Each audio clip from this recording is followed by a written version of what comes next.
Pelo sinal da Santa Cruz, livra-nos Deus, nosso Senhor, dos nossos inimigos. No nome do Pai, do Filho e do Espírito Santo. A vossa proteção recorremos, Santa Mãe de Deus. Não desprezeis as nossas súplicas em nossas necessidades, mas livrai-nos sempre de todos os perigos. Ó Virgem gloriosa e bendita. Amém. Bom dia! Que alegria encontrar você aqui na Canção Nova, nessa manhã, nesse acampamento tão abençoado que Deus está nos proporcionando nesse fim de semana. Fortes na tribulação, é o que nós estamos declarando e buscando na presença do Senhor. Eu quero convidar você a pegar a sua palavra no Evangelho de João, capítulo 16, versículo 32. Eu quero que esse texto do Evangelho de São João seja o pano de fundo para essa nossa partilha da palavra nessa manhã de sábado. João, capítulo 16, versículo 32. João, capítulo 16, versículo 32. Amém? Vamos ler? Eis que vem a hora, e já chegou, em que vos dispersareis, cada um para o seu lado, e me deixareis sozinho. Mas eu não estou só, o Pai está sempre comigo. Eu vos disse estas coisas, para que em mim tenhais a paz.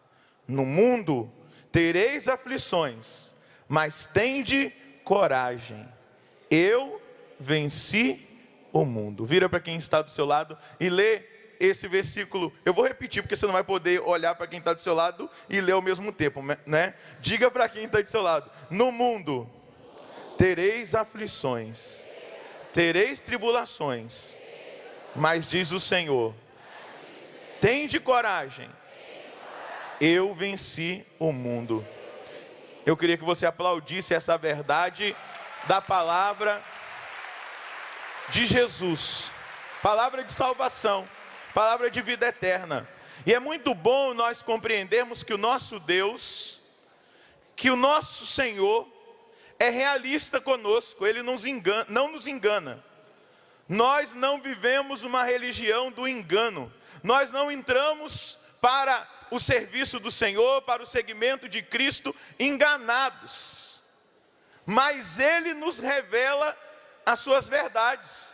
E essa palavra que João traz a nós, a partir desse capítulo 16, essa proclamação de Jesus, traz a realidade da vida do cristão, do caminho do cristão nessa terra. Nos retira daquela possibilidade de nós vivermos um cristianismo muito poético, muito emocional, mas coloca o nosso pé fincado no chão, na realidade, para que nós não nos percamos. A verdade, a revelação, tudo aquilo que Jesus direciona a nós através da sua palavra, tem um único objetivo: que nós não nos percamos. Dá mais uma vez essa boa notícia para esse irmão: no mundo tereis tribulações, tereis aflições. Diga para esse irmão que está do seu lado: Jesus não te engana, Ele revela. A verdade é essa: neste mundo você vai ter tribulações. Só que nós estamos nesse acampamento meditando no livro tão abençoado que o padre Fabrício escreveu para nós no ano passado, Fortes na Tribulação. Nós estamos fazendo essa viagem para nós compreendermos e entendermos aquilo que Deus quer nos ensinar dentro dessa ótica, dessa visão e dessa certeza verdadeira que Jesus está nos revelando. No mundo tereis tribulação. Enquanto nós caminharmos nessa terra, nós vamos caminhar com tribulações, com provações, com aflições. Isso é real, isso nós não podemos perder de vista, para depois nós não blasfemarmos, reclamarmos de Jesus, nós não fugirmos da realidade, mas Ele está avisando para que nós permaneçamos fiéis até o fim. Mas veja bem, como a revelação vem. A primeira coisa que nós precisamos nesse combate que nós enfrentamos nessa terra é compreendermos que nós não estamos sozinhos. Jesus está anunciando isso aos seus discípulos, porque Ele está caminhando para o fim do seu ministério nessa terra. Ele está caminhando para Jerusalém, onde Ele iria passar pelo julgamento, pela condenação, pelo Calvário, pela cruz, onde Ele entregaria a sua vida. E Ele está dizendo, olha, cuidado, porque vocês vão se dispersar diante da provação, diante da dor, diante do sofrimento desses dias. Mas Ele caminha para Jerusalém declarando uma certeza: eu não estou só, o Pai está comigo. Isso faz toda a diferença na nossa experiência de provação, de tribulação, de aflição nesse mundo. A certeza de que Deus está conosco. Diga comigo, Deus caminha comigo. Deus está comigo. Na provação, na aflição, nas adversidades, nos sofrimentos, nas perseguições, nas humilhações, nas enfermidades. Deus está comigo. Irmãos, essa certeza alimentava a esperança no coração de Jesus para Ele cumprir a missão dele, para Ele ser fiel ao Pai até o fim, para Ele não abandonar a missão, falando da humanidade de Jesus. Porque Ele é 100% homem, 100% Deus, mas nessa experiência da humanidade, do sofrimento, da provação, da negação daqueles que o negaram, aqueles que Ele foi enviado a eles, os seus irmãos, as ovelhas de Israel, essa certeza e essa esperança, o Pai caminha comigo, eu não estou só, eu caminho para o Calvário, eu caminho para Jerusalém, eu caminho para o lugar onde eu vou dar a minha vida, entregar a minha vida na certeza de que eu não estou sozinho. Isso precisa fazer parte da nossa fé e da nossa caminhada dia após dia, nessa terra onde Ele está nos avisando que nós teremos aflições. Se nós alimentarmos o nosso coração com essa esperança, diante de qualquer situação de dor, de sofrimento, de prova, de perda, de enfermidade, se nós alimentarmos o nosso coração com essa certeza, o Pai está comigo, nós não vamos abandonar o barco quando parecer que ele vai afundar, porque ele não vai afundar. Nós não vamos deixar o caminho, nós não vamos abandonar a nossa vocação, nós não vamos abandonar Jesus na hora da dor, porque nós temos a certeza, Ele está comigo. Nós precisamos alimentar essa certeza, como Jesus alimentou no coração dele essa esperança, eu não estou só, o Pai está sempre comigo. Diga agora, obrigado, Senhor, porque na tribulação eu tenho certeza que o Senhor está comigo, que eu não estou só, que eu tenho um Deus fiel, justo, soberano, todo-poderoso do meu lado, me acompanhando, me sustentando, me fortalecendo, me renovando, me restaurando, me animando. Eu nunca estarei sozinho. Dê um sorriso para quem está do seu lado e diga, você nunca estará sozinho. Essa é uma certeza que precisa animar a nossa vida, a nossa caminhada de fé. Nós nunca estaremos sozinhos. Diga isso bem forte para o diabo tremer aqui agora. Nós nunca estaremos sozinhos. O Senhor sempre estará conosco na nossa caminhada. Sabe por quê? Na hora da tribulação o diabo fica rondando. Ele não pode nos tocar, mas ele fica rondando e esperando a gente negar Jesus. Ele fica rondando esperando a gente murmurar. Ele fica rondando esperando a gente dizer, eu não dou conta. Para abocanhar você. Abocanhar a mim. Ele fica rondando. São Pedro vai trazer essa visão no capítulo 5 da primeira carta. O diabo é como um leão a rugir, procurando a quem devorar. Resistir-lhes firmes na fé. Qual é a nossa fé? Ele está sempre. Nós nunca estamos sozinhos. E vale a pena a gente fazer memória. Mateus capítulo 28, versículo 20. Você não precisa pegar não, mas está escrito lá. No dia da Santíssima Trindade, na solenidade da Santíssima Trindade, a igreja colocou esse texto para que nós tivéssemos essa certeza de fé. Estarei convosco todos os dias até o fim do mundo.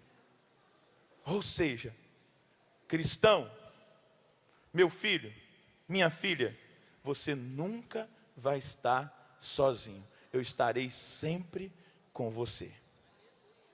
Aleluia por isso. A irmã disse aqui, aleluia por isso. Glória a Deus por isso. Nós nunca estaremos sozinhos. E aí, se você voltar os seus olhos para o livro de Jó, você vai ver, pelo testemunho de Jó, a certeza do coração de um homem de fé, que é testado, provado ao limite das suas forças, mas vale a pena a gente iluminar o limite das forças de Jó com a palavra do apóstolo Paulo. Nós não recebemos provações que nós não podemos suportá-las.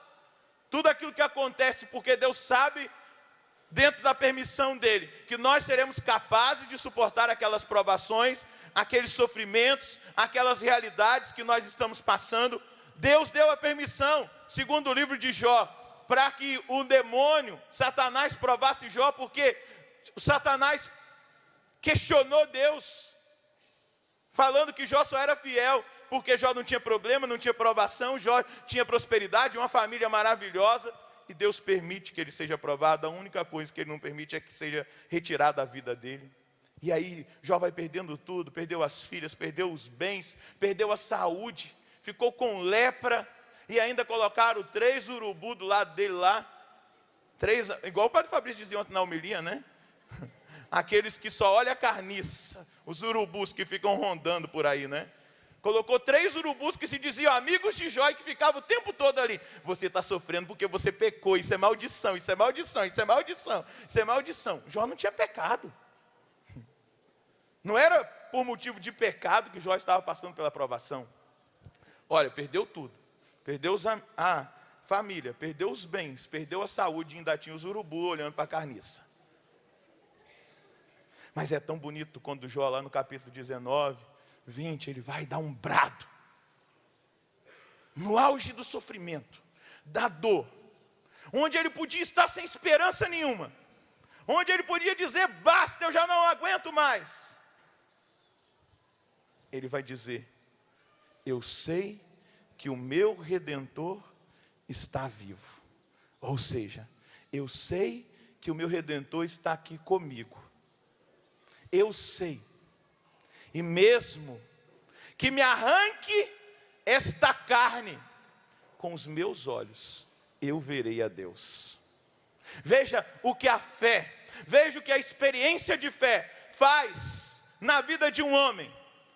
Veja o que a experiência de fé faz na vida de uma mulher. Se você busca estar alimentando a sua fé com essa certeza de que existe um Deus que está do seu lado, mesmo que você não tenha arrepios, mesmo que você não tenha sentimento, mesmo que na hora da prova você esteja anestesiado, mas na sua fé, no seu coração, na sua mente, alimentada pela palavra, pela doutrina da igreja, existe uma certeza: Deus está comigo.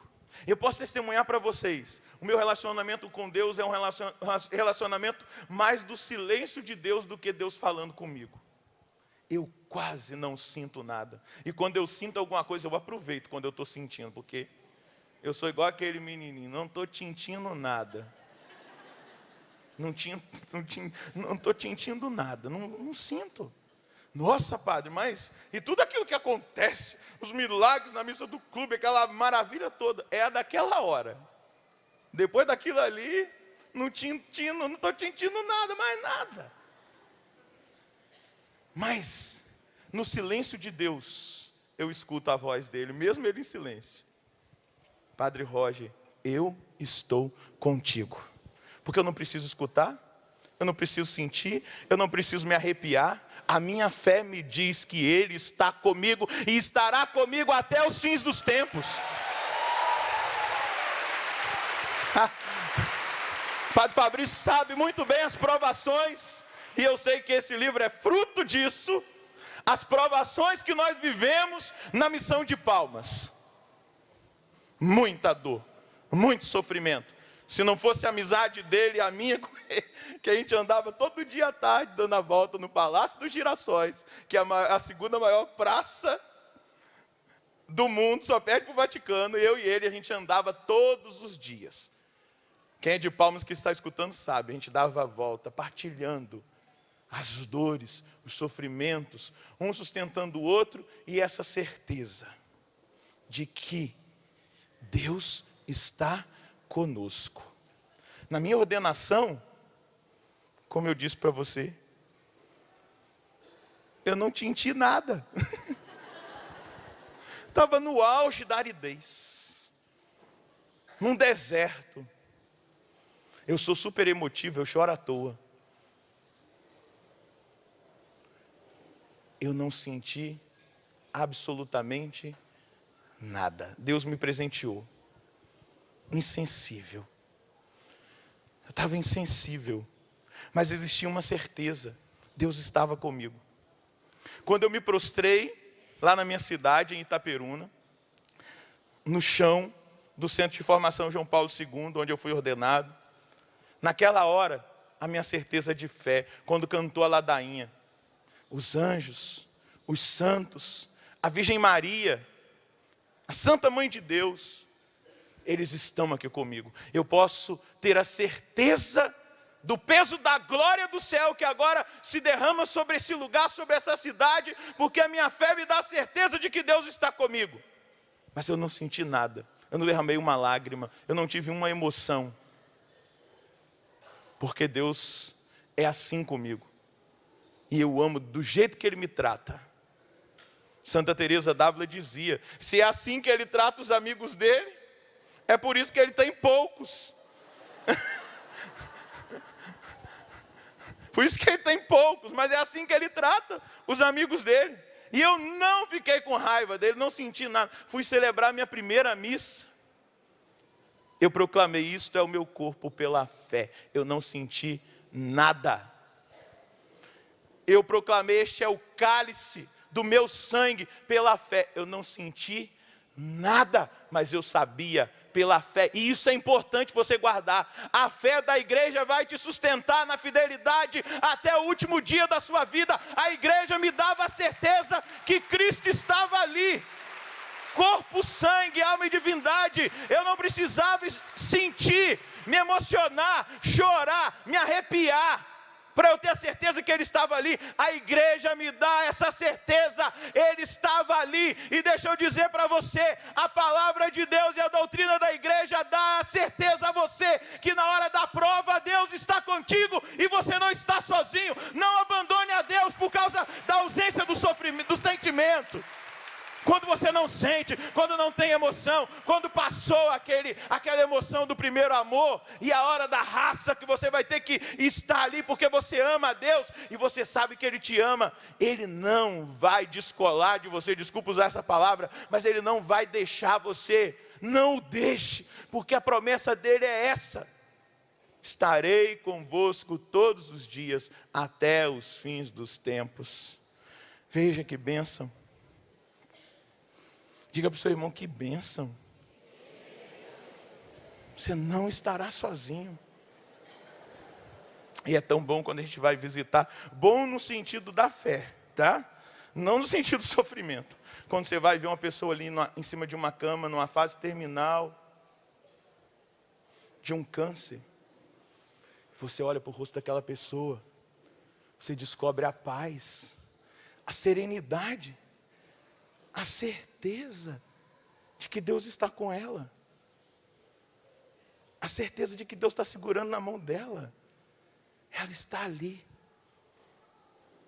com Deus, se consumindo, sentindo dores, sofrendo, mas certa de que ela não está sozinha.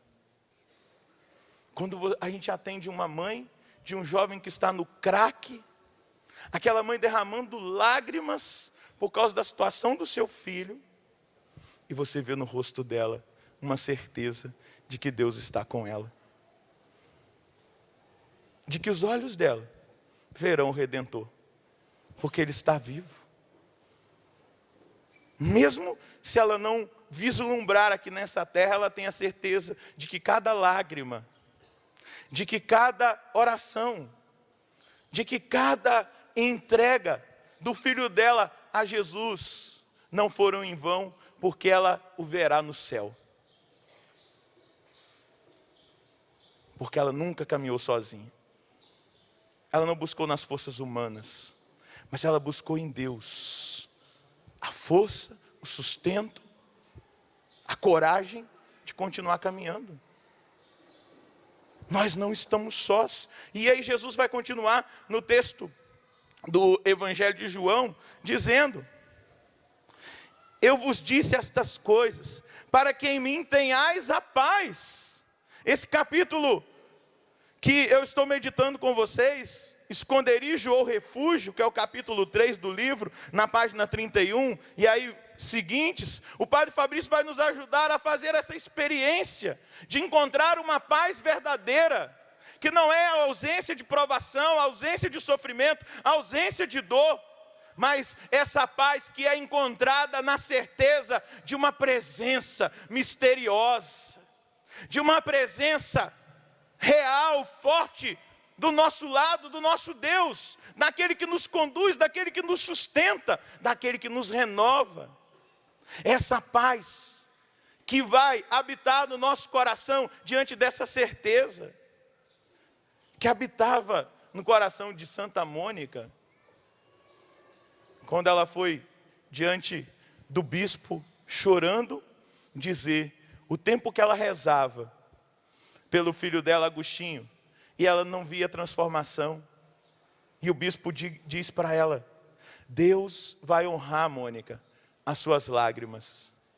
Mas a paz no coração daquela mãe, na certeza de que Deus estava com ela e escutava as preces dela, de que ela não devia desistir. Ele coloca no nosso coração a paz quando nós estamos no momento das maiores tribulações. Ele coloca no nosso coração essa paz verdadeira que só Jesus pode nos dar na hora das maiores provas.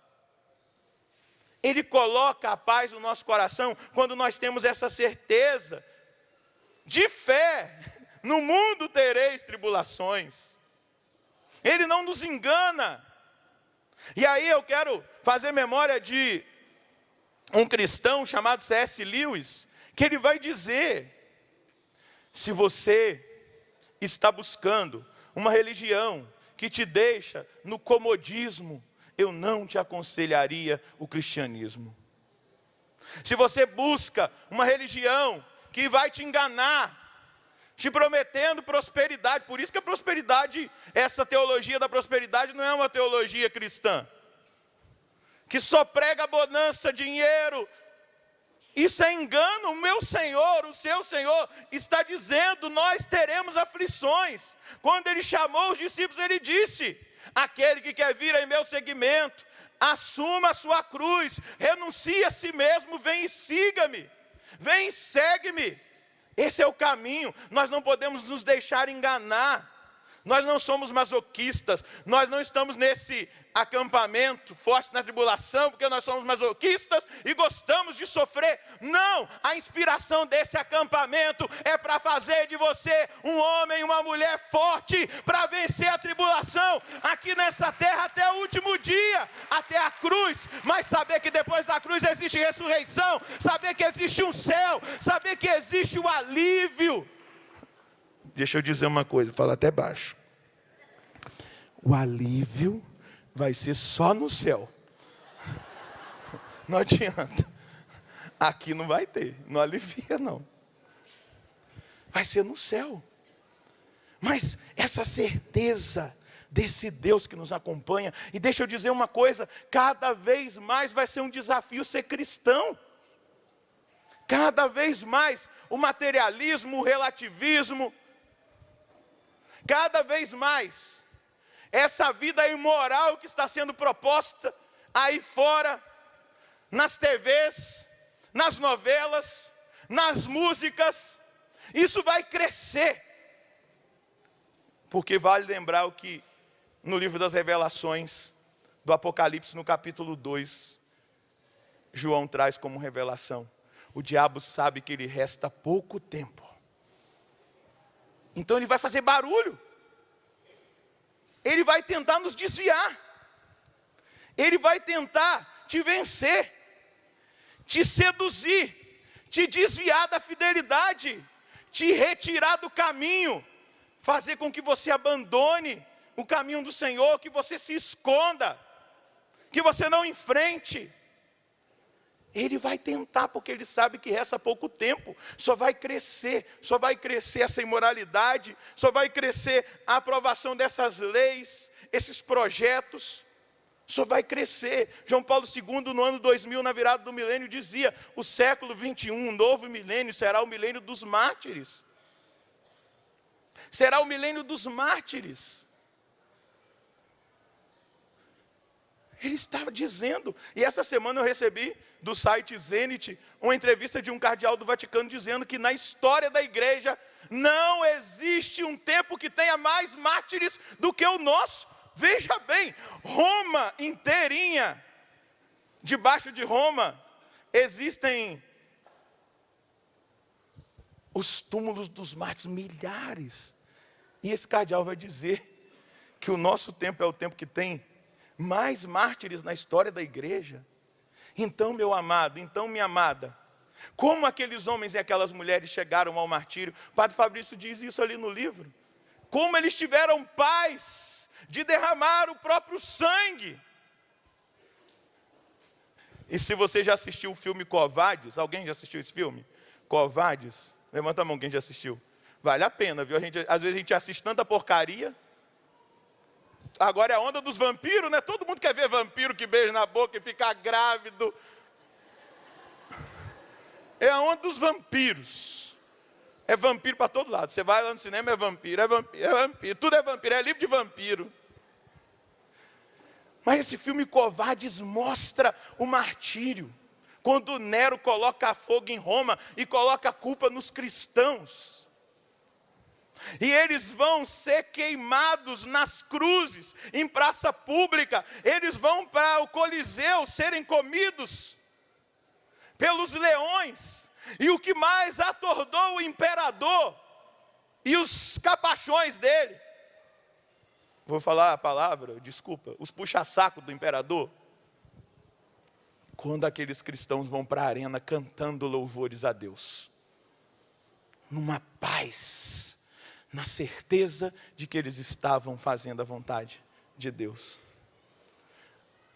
Quando o fogo começa a queimá-los, eles cantando louvores a Deus, em paz, porque eles sabiam que naquela provação, Deus estava com eles, e aquela era a última, e aquela era a última, e aquela era a última dor, o último sofrimento. A paz que envolvia o coração deles é a paz da certeza de um Deus presente, de um Deus fiel. Para onde vais? Chegou um momento que Pedro estava fugindo de Roma. E Jesus aparece para ele, porque ele estava fugindo do martírio. E ele pergunta para Pedro: covardes, para onde vais? Ou melhor, Pedro pergunta para Jesus: para onde vais? Jesus vira para ele: eu estou indo para Roma morrer no seu lugar de novo. Pedro muda a rota, vai para Roma e é crucificado de cabeça para baixo. Segura na mão de quem está aí do seu lado. Segura forte, é forte, não é? Forte na tribulação, então segura forte. Diga para ele: Deus está contigo. Não tenha medo. Balança a mão dele: Deus está contigo. Não desista. Não abandone. Não o abandone. Deus está com você. Para te fortalecer. No dia da tribulação. Para te fortalecer. Nas adversidades. Para te fortalecer. Na provação. Não tenha medo. Não tenha medo. Ele vai te sustentar. Se você permanecer com Ele. Balança a mão desse irmão e no dia final, você vai ser coroado de glória. Pelo Senhor. Porque você perseverou. Até o fim. Glória a Deus por isso, aleluia por isso. Porque Ele vai coroar você de glória. Na verdade deveria ser o contrário, né? Nós que deveríamos coroar o Senhor. Porque se nós chegamos até o fim foi pela graça dele. Mas Ele, na sua infinita humildade, vai nos dar a coroa da glória no final. Mas vamos continuar aqui na palavra. No mundo tereis aflições, mas tende coragem. Eu venci o mundo. Veja bem, você não segue, não serve, não caminha com um Deus de derrota, mas com um Deus de vitória. Se Ele já venceu, aqueles que caminham com Ele também já são vencedores. É bonito nós entendermos o apóstolo Paulo que faz essa reflexão no capítulo 8 da carta aos Romanos, lá no versículo 35, 36, 37, 38, 39, ele vai dizer: mas em Cristo nós já somos mais que vencedores. Paulo estava no auge da provação. No entanto que no início do capítulo, ele vai dizer: sabemos que os sofrimentos do tempo presente não se comparam à glória que há de ser revelada em nós. Ele não está lá na praia tomando água de coco, em Atenas, aquele mar lindo azul. Não, ele está no auge da dor, e ele está dizendo, pela fé, mas em Cristo nós somos mais que vencedores. Graças àquele que nos amou. Nós caminhamos com um Deus vencedor e Ele está dizendo: mas coragem, não seja covarde. Veja a atitude covarde, vai no livro do Gênesis. A atitude covarde é daquele que se esconde na hora da tribulação. Gênesis capítulo 3, versículo 8. Os maiores covardes se escondem. Os derrotados se escondem na hora da provação. Gênesis 3, 8. Quando ouviram, amém? Quando ouviram o ruído do Senhor Deus, que passeava pelo jardim, à brisa da tarde, o homem e a mulher esconderam-se do Senhor Deus, no meio das árvores do jardim. Mas o Senhor Deus chamou o homem e perguntou: onde estás?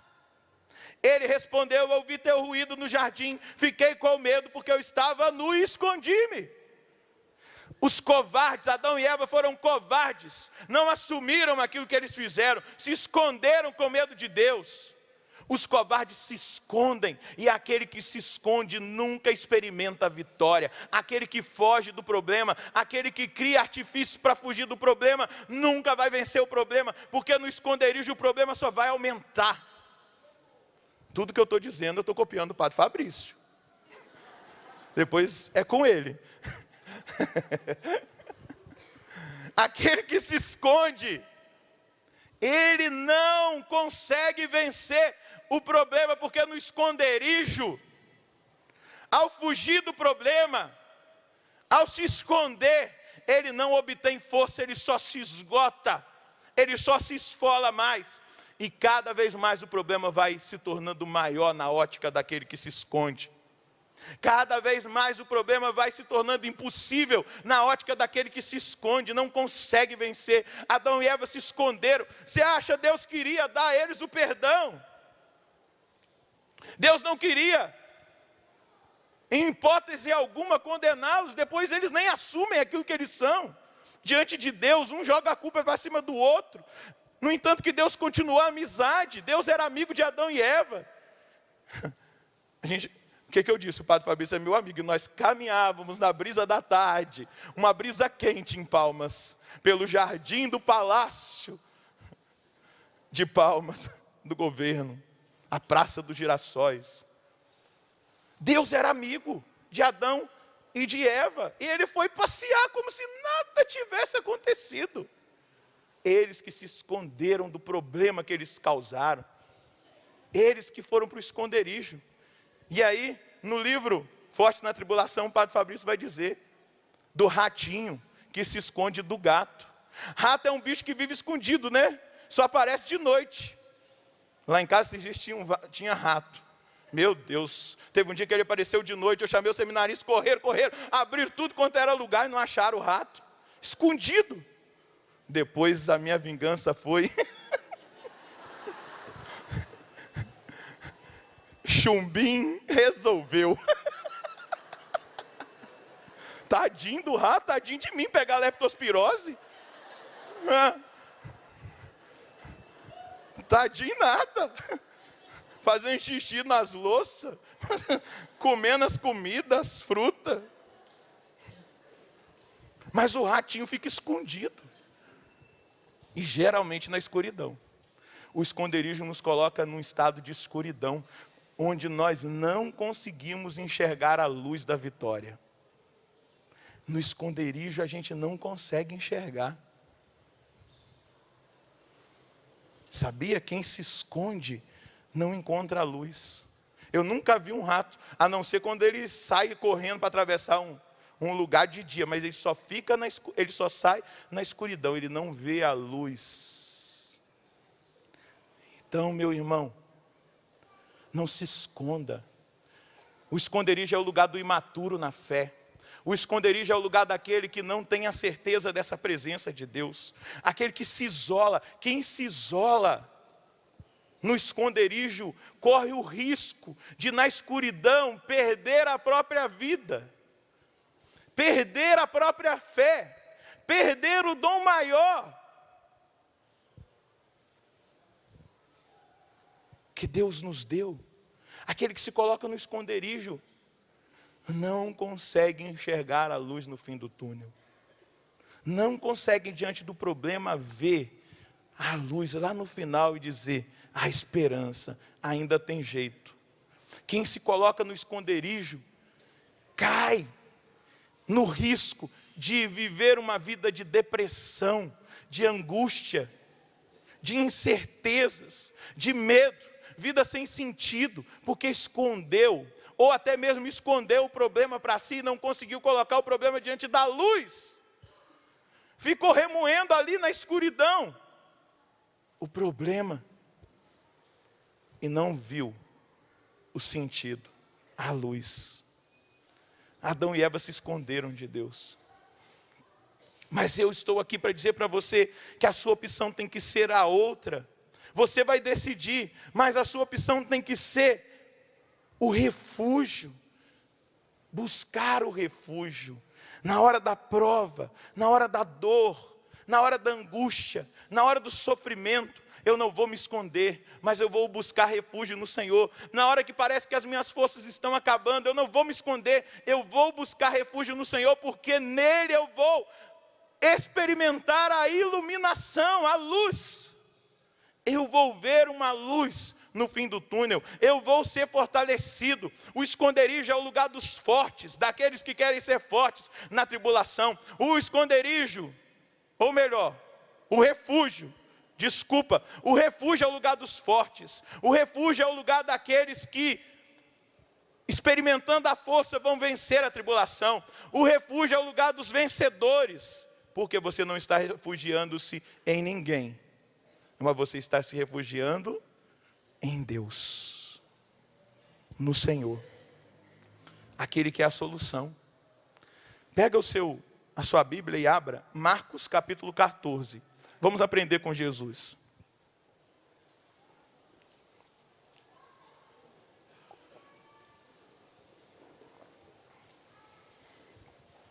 Marcos 14.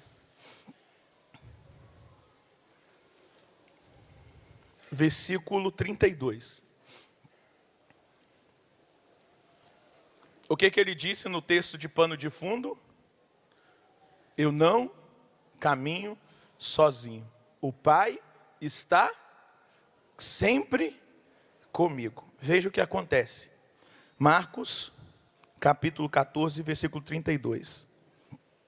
Chegaram a uma propriedade chamada Getsêmani.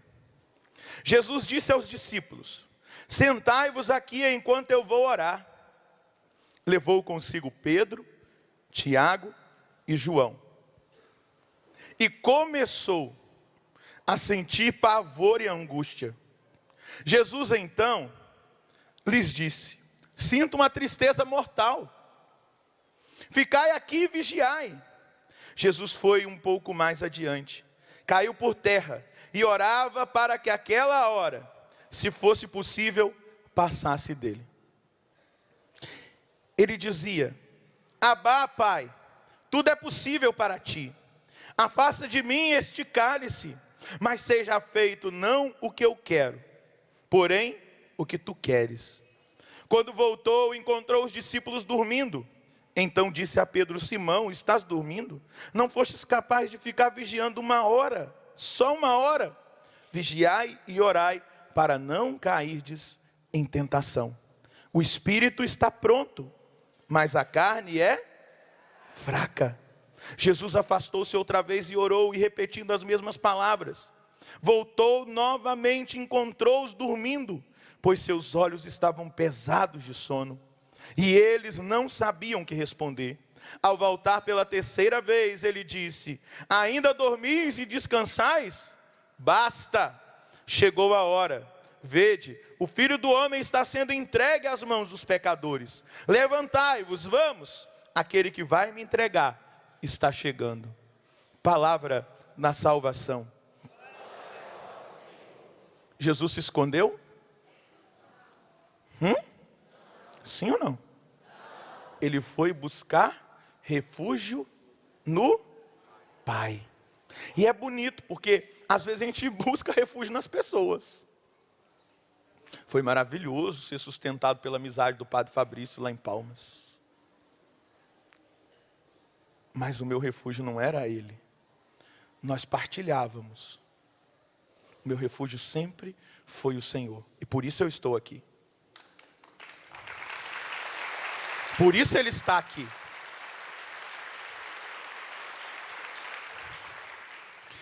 Jesus sempre buscou o Pai sozinho. Ele nunca levou os discípulos. É a primeira vez que alguém se aproxima do momento de comunhão de Jesus com o Pai em oração. Procura na Bíblia para você ver. Todas as vezes ele se afastava, ia para um lugar distante, subia a montanha e ficava na comunhão perfeita com o Pai, buscando força, direção, revelação. Mas ali ele sentiu vontade de levar os amigos dele, aqueles que subiram com ele no Monte Tabor, e que ele revelou a eles o que iria acontecer. Eles viram a glória do Pai, eles viram o final de tudo que era o céu. Mas eles precisavam subir para Jerusalém e chegou a hora. Mas Jesus quis levar os amigos dele, Pedro, Tiago e João. Porém, se a confiança de Jesus estivesse em Pedro, Tiago e João, o que tinha acontecido? Ele tinha ido até o fim? Dormiram. Não vigiaram nem 1 hora. Não foram capazes de vigiar 1 hora. Mas Aquele que busca o refúgio, não busca o refúgio, ele pode querer a presença da oração, o que Jesus queria, a presença da oração de Pedro, Tiago e João naquele momento derradeiro, naquele momento de entrega, de dor, de sofrimento, de aceitação total da vontade do Pai, onde ele mesmo, na sinceridade do coração e da oração, ele vai dizer: Pai, se possível, afasta de mim esse cálice, mas que seja feita a sua vontade. E é bonito nós percebermos na liturgia, na leitura, nesse ato litúrgico de oração de Jesus ali no Monte das Oliveiras, nós vemos o que ele faz. Ele cai por terra. Ele cai por terra. Você já, na participação da Sexta-feira Santa, você vê como começa a sexta-feira? Em silêncio. Os padres entram, diáconos, e eles se prostram. É esse momento da prostração. Eu estou aqui, ó Pai, buscando refúgio em Ti, e depositando a minha confiança inteiramente nas Tuas mãos. Eu estou entregando tudo, a minha confiança. E é assim que no momento da ordenação de um diácono, de um padre, de um bispo, acontece. Existe o momento da prostração. Eles se entregam ali para dizer: eu estou disposto a fazer a sua vontade. Eu confio em Ti. E ali naquele momento, quando ele se prostra, naquela hora, ele cai por terra e ele ora. Se fosse possível que passasse dele aquele momento. Mas a prostração está dizendo para o Pai, quando ele chama Abá, Abá é a palavra que a criança se dirige ao Pai, em total confiança. Eu estou aqui prostrado, Pai, em oração, dizendo para o Senhor da verdade do meu coração humano, se possível, que esse momento passe. Mas prostrado eu estou revelando para o Senhor, com a minha atitude de buscar esse refúgio, não esconderijo, mas de buscar esse refúgio, eu estou dizendo: eu quero fazer a sua vontade. Essa prostração é o confiar completamente em Deus, até o fim, querer fazer a vontade do Pai. E o Papa Bento XVI, ele vai dizer o seguinte, quando ele reflete sobre esse momento de Jesus, ele vai dizer: caros amigos, dizendo a nós, também nós na oração temos de ser capazes de apresentar a Deus as nossas dificuldades, quando nós buscamos o refúgio, porque no esconderijo não tem como. Quando nós buscamos o refúgio, vai dizer o Papa Bento XVI, apresentar a Deus as nossas dificuldades, o sofrimento de certas situações, de determinados dias. Não tem dia que a coisa parece que eleva o nível de provação, de sofrimento, de notícias más, o sofrimento de certas situações, de determinados dias, o compromisso cotidiano de o seguir, de ser cristãos, e também o peso do mal que nós vemos em nós e ao nosso redor, para que Ele nos infunda esperança, nos faça sentir a sua proximidade, nos conceda um pouco de luz no caminho da vida. O refúgio é o lugar da luz, da iluminação. O refúgio é o lugar da iluminação, o esconderijo é o lugar da escuridão. Pergunta para quem está do seu lado: o que você vai escolher? Esconderijo ou refúgio?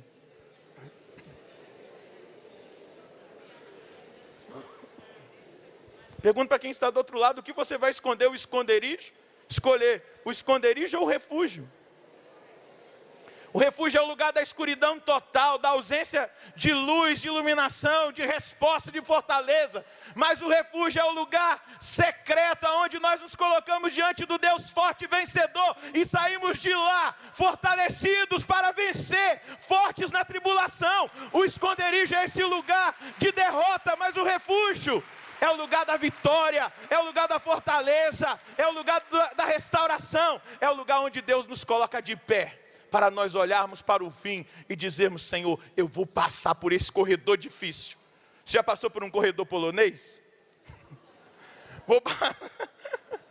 Eu vou passar por esse corredor difícil, eu vou apanhar, eu vou sofrer, eu vou ser perseguido, humilhado, mas porque eu estou no seu refúgio, eu já posso ver a vitória no dia final, e eu não vou desistir.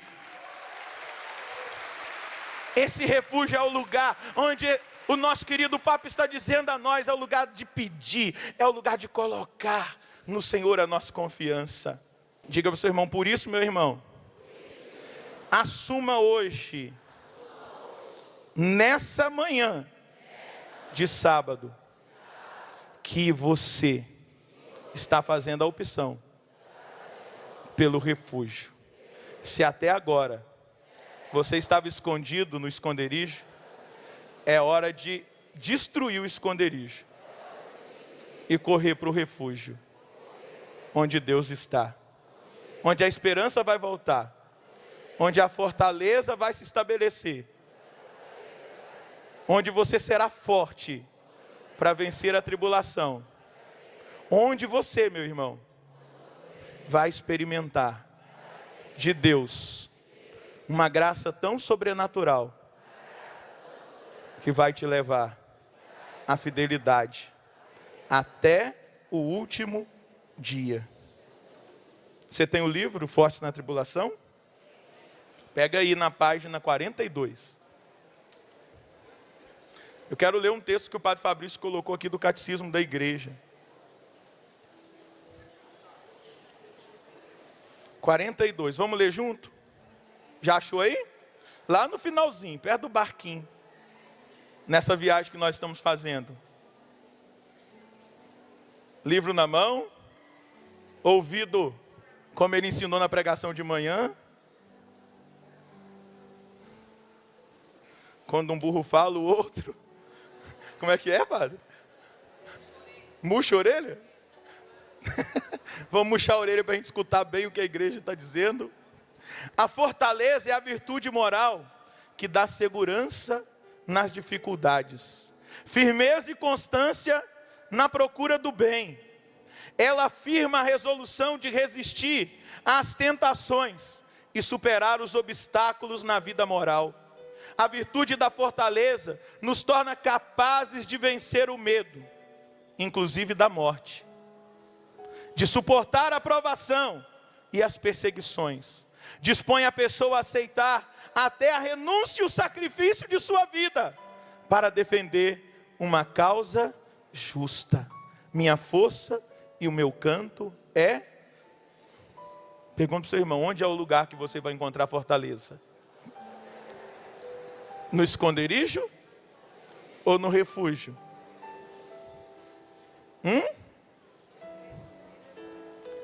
Eu quero ir encerrando essa partilha da palavra com essa dinâmica da vontade de Deus que nós encontramos no refúgio seguro que é o Senhor. Usando a palavra do Santo Padre, quando ele vai dizer: reconhecemos que há uma vontade de Deus conosco e para nós. Diga para quem está do seu lado, há uma vontade de Deus conosco e para nós. Continua o papo, eu vou ler para você. Uma vontade de Deus sobre a nossa vida, que deve tornar-se cada dia mais a referência da nossa vontade e do nosso ser. Além disso, reconhecemos que é no céu que se cumpre a vontade de Deus, e que a terra, escuta, e que a terra se torna céu, lugar da presença do amor, da bondade, da verdade e da beleza divina, se nela se cumpre a vontade de Deus. Na prece de Jesus ao Pai, naquela noite terrível do Getsêmani, noite terrível e admirável, a terra tornou-se céu. A terra tornou-se céu. A terra da sua vontade humana, abalada pelo pavor e pela angústia, foi assumida pela sua vontade divina, de maneira que a vontade de Deus se cumpriu sobre a terra. Fica de pé. Todas as vezes que nós entendemos que o nosso refúgio é o Senhor. E que é nele que nós vamos encontrar iluminação para a nossa caminhada. É nele que nós vamos ser fortalecidos para dizer sim à vontade de Deus, mesmo na dor. Tem hora que dá vontade de chutar o pau da barraca. Concorda comigo? Eu ainda me lembro quando eu tive uma trombose, uma embolia pulmonar e um infarto pulmonar. Em 2003. Quando eu cheguei no quarto do hospital em Palmas, desenganado pelos médicos, e eu queria renunciar à vontade de Deus. E eu briguei com Deus. Falei para ele, brincadeira, né? Eu lá sozinho chorando. No esconderijo. Estava bem no esconderijo. Não queria assumir a minha dor. Falei, brincadeira, eu deixei a minha namorada, deixei a minha mãe, o meu pai, deixei a minha liberdade financeira, deixei os meus sonhos, a minha cidade, que eu sinto até saudade do cheiro dela, para te seguir, para ser padre. Agora o senhor vai me deixar morrer seminarista?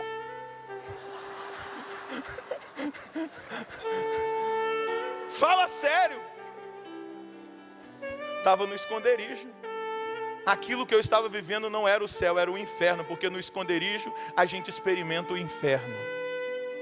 Na mesma hora me veio uma iluminação. Eu entrei no esconderijo e saí de lá correndo.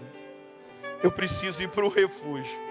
E eu disse, Senhor, obrigado por essa dor. Obrigado se eu morrer seminarista, porque eu quero fazer a sua vontade.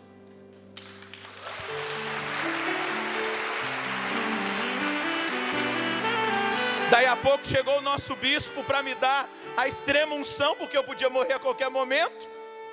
Chegou o bispo, eu falei, glória a Deus, que o Senhor chegou, eu preciso me confessar. Me confessei, eu estava consciente, é claro, né? Ele me deu a unção dos enfermos, me abraçou, olhou nos meus olhos e disse, meu filho, quantos segundos e minutos Deus te der daqui para frente, que seja para evangelizar. Depois da minha confissão, depois de eu voltar para o refúgio, aquele quarto de hospital se tornou um céu. O céu começou a acontecer naquele hospital. Depois eu piorei, tive que ser transferido para São Paulo. Fiquei internado uma semana no Hospital São Paulo, na UTI, sozinho. Tinha 1 hora de visita da minha mãe e de um membro da comunidade. Mas aquele lugar era o céu, não era o inferno, porque eu estava no refúgio, não no esconderijo. Porque a vontade de Deus é capaz de fazer o céu acontecer aqui nessa terra. Eu posso testemunhar para você, é possível ser forte na tribulação, sabendo que o seu lugar é o refúgio, é estar com o Senhor. Você vai vencer. Eu estou testemunhando, eu venci. E olha, Jesus não deixou eu seminarista, eu sou padre. Não sei quantos anos Ele vai me dar de vida aí para frente, mas eu estou aqui, porque eu fui para o lugar seguro, estar com Ele. Erga os seus braços lá no alto.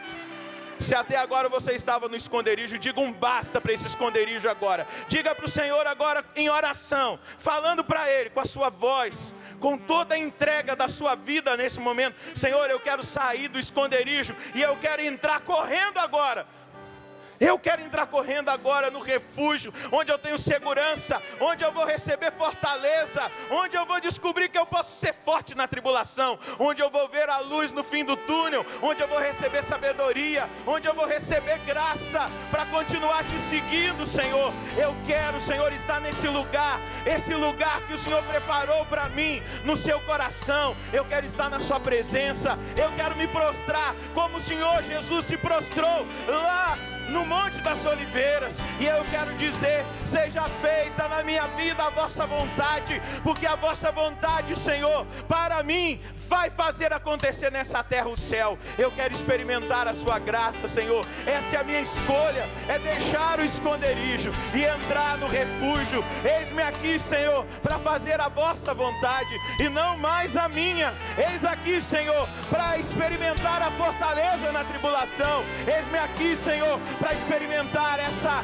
graça sobrenatural que vem, Senhor, por uma ação maravilhosa da sua palavra, de uma oração sincera, de uma entrega, de um abandono à sua vontade. Eu não vou me esconder, eu vou me enfrentar os problemas e vou te apresentar, Senhor, para os meus problemas como solução. Eu creio em Ti, Senhor, eu creio nessa força, eu creio nessa graça que o Senhor pode me dar, de vencer o problema que muitas vezes é um pecado, de vencer um problema que é a enfermidade. Talvez eu não vou ser curado, mas eu vou enfrentá-la de uma maneira diferente. Eu estou disposto a fazer a sua vontade, eu estou disposto a enfrentar o problema da minha família com o Senhor, eu estou disposto a enfrentar o problema que hoje eu vivo, a tribulação que hoje eu vivo com o Senhor, a aflição que hoje eu vivo, sabendo que a sua vontade vai fazer o céu acontecer na minha vida.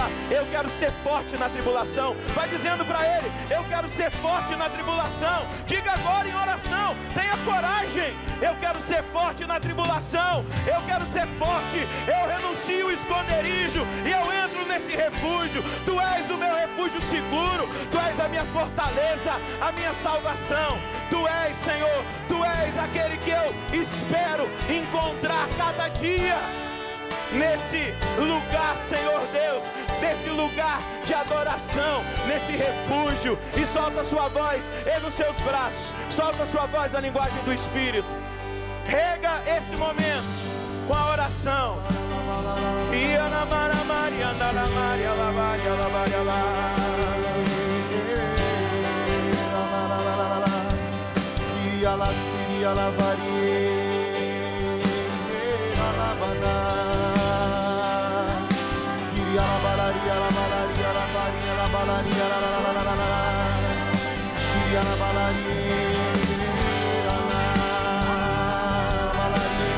Pega esse braço, cante, só em Deus, só